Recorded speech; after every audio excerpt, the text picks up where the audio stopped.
Hi there, and welcome to the video. In this video I'm going to tell you why I'm moving over to a Reolink doorbell and taking out my Ring doorbell.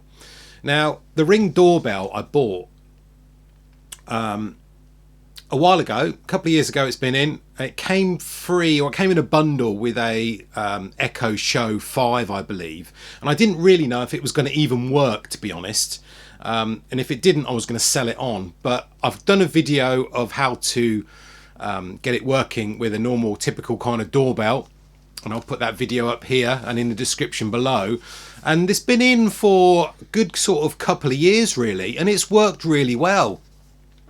Nothing has gone wrong with it. The signal's been really good, you know. Yeah, the picture's been pretty good as well.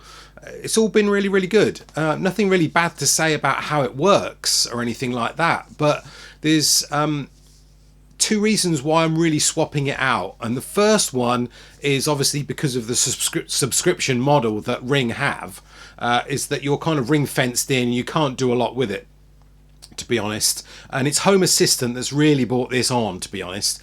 Adding loads of things into Home Assistant, smart plugs and different sensors and things, but you can't get to your Ring camera, and I find that to be a bit of a bad thing. But I know why they've done it, because it's a subscription model, and if you can get in through the back way, then obviously you won't be paying them any money anymore. I don't have an annual contract with my Ring doorbell. I just pay, say, £3.50 a month for the months when I actually need it, when I'm kind of away. So normally I don't have the video footage stored. I kind of just have the instant alerts going to my phone, which sometimes work and sometimes don't, because sometimes the app kind of logs me out or the phone will sleep the app. But otherwise it's been really good, the Ring doorbell, and you can do picture in picture when I'm watching the Fire Stick, and I've actually got the Echo dots in the house to tell me when it's tell me that there's someone at the door, and also produce a kind of a doorbell chime throughout the house. So it's been really good, and I've found I've not needed to buy an external chimer or anything like that to plug in to a wall socket to actually have a sound come out of it, which has saved me a little bit of money. Yeah, so it's been pretty good, but I'm going to take it out now. And the reason why is because of this lovely Reolink doorbell here, which I bought on offer. There we go. Which way is it up? That way, I believe. Big box, obviously, compared to the little tiny Ring doorbell box, where you just get kind of the back plate and the doorbell in it and nothing else. With the Reolink, you get lots of stuff in this box, and I mean a lot of stuff. So first of all, we'll have a look at it and we'll run through it. But on the bench, it feels like a heavier, weightier kind of doorbell, to be honest. What I like though is that you get a power supply with it, so you can actually set it all up and dry run it through and check it all out, get it going on your network before you actually come to install it, which you can't with the Ring one. You literally have to get it wired in and hope for the best, unless you've got these kind of adapters already, but most of us kind of haven't, I guess.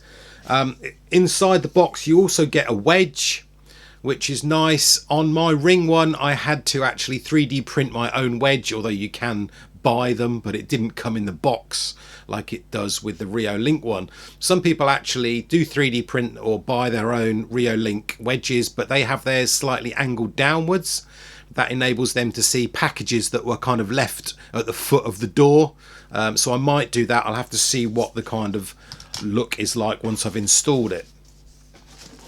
So also in the box for the Reolink, you get lots of cables. I mean, it's ridiculous how many cables and adapters and things you actually get. So you get an Ethernet cable. You also get some additional extension clips on there as well. And a long extension power cable if you need that, as well as the power supply and a few other bits. But one of the obviously major pluses also of buying this Reolink, which you don't get in the Ring, is you get a lovely door chime add-on as well, which you have to pay extra for if you go for the Ring. You can change the volume on here, and I believe you can also change the sounds on here as well. So I shall be using that as well as the Echo Dots and the software and Home Assistant and everything else at the same time. So on the Reolink, if we have a look at some of the features of it, we've got a 2K 5 megapixel video feed on that compared to just the 1080p video on the Ring. On the Reolink, we've also got a dual band. We've got 2.4 and 5 gigahertz Wi-Fi, whereas on the Ring we've only got 2.4. On the Reolink, we have a chime included, as I've already specified. You have to pay extra for that on the Ring. And you get the power supply and lots of extra wires in the Reolink, which you don't get in the Ring, although you do get a few extra connectors if you need them. And finally, the Reolink does have the wedge included, which the Ring doesn't. You obviously have to go and find that yourself and buy one of those, or make one yourself if you're going to. And finally, where the Reolink really falls down a little bit is it's quite easy to remove from its placing outside on the door.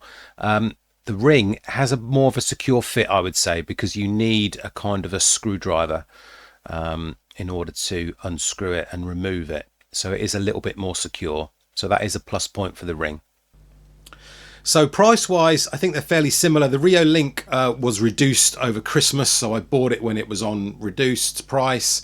Also check out that there's not a voucher that you can tick on the Amazon page. Yes, I bought it from Amazon, and of course I will be putting a link to that in the description below if you want to check it out, although obviously other places do probably sell it as well. So one of the other main advantages with the Reolink is that you kind of now own your data. You can FTP your data to wherever you want it to go and back it up, and you won't get charged for that, whereas you will with the Ring subscription. So in the back of the actual doorbell, you have actually got an SD card slot on here, so you can locally store your data and access it via the app, or also, as I said, back it up to anywhere you want it to really go. So I'll be doing an installation video of me installing it and seeing it working and everything like that. So check that out. That will be coming up as soon as I've installed it. So I've worked out that I was spending about £10 a year on Ring subscriptions. So the difference, if I sell this Ring one in the UK, I'll be barely lucky if I get sort of £35 to £40 for it at the moment in early 2024. The Reolink cost about 85, I believe, but I'm hoping after about sort of 3 to 4 years of not paying out for the Ring a subscription, I should basically break even after 3 to 4 years. Yeah, I know it seems a long way off, but I think the benefits of going for the Reolink do obviously outweigh the benefits of the Ring one, just because I can actually store my information and I get more control over my kind of data, and I can add it into sort of Home Assistant as well. I'm hoping to use the Reolink Doorbell really also for its sensor. So if I trigger movement, I'm actually going to probably try and trigger the outside light to come on, because the outside light near the front door is not PIR, so there's no sensor on it. But I'm hoping to get a sewn off little trigger unit in behind the light and actually trigger that from Home Assistant via the doorbell as well. So that's it from me. Thanks for watching. Basically, I just wanted to tell you why I was moving across and the reasons for it. We'll see if that was a good idea or not in the future, won't we? But obviously look out for the install video if you're interested in that. But thanks for watching. Don't forget to like the video if you did like it, and subscribe to the channel, of course, and I'll speak to you soon.